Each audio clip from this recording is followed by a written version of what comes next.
इस्लाम धर्म में रमजान का महीना बेहद पवित्र और खास माना जाता है। यह इबादत, संयम, दुआ और आत्मशुद्धि का महीना होता है। रमजान की शुरुआत इस्लामी चांद यानी कि हिलाल के दिखने पर निर्भर करती है, इसलिए हर साल इसकी तारीख अलग अलग होती है। दुनिया भर में मुसलमानों की नज़र खास तौर पर सऊदी अरब में चांद दिखने पर रहती है, क्योंकि वहीं से अक्सर रमजान की आधिकारिक घोषणा होती है।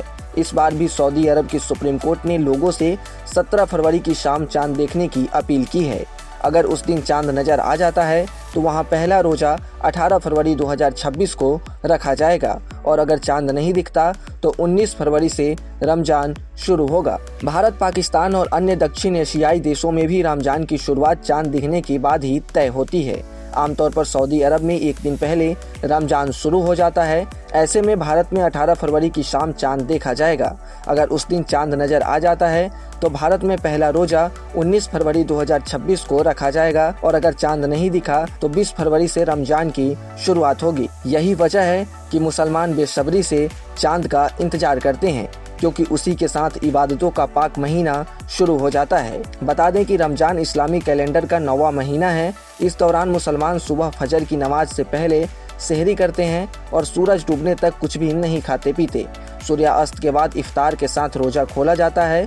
5 वक्त की नमाज के साथ साथ रात में इशा के बाद तरावीह की नमाज अदा की जाती है। इसके अलावा ज़कात और सदका देना भी इस महीने में बेहद अहम माना जाता है। ज़रूरतमंदों की मदद करना, ज़्यादा से ज़्यादा दुआ और इबादत करना और बुराइयों से दूर रहना रमजान की खास पहचान है। भारत में इस बार रोजे की अवधि औसतन 12 से 13 घंटे के बीच रहने की संभावना है। दिल्ली, लखनऊ और मुंबई जैसे शहरों में सेहरी सुबह करीब 5:30 बजे से 5:45 बजे के बीच और इफ्तार शाम 6:15 से 6:30 बजे के आसपास रहने की संभावना है।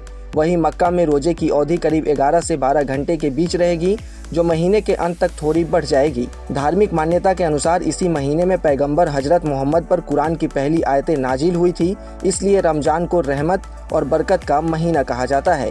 और शेयर मार्केट से जुड़ी तमाम जानकारी के लिए आप बने रहें गुड रिटर्न्स डिजिटल के साथ।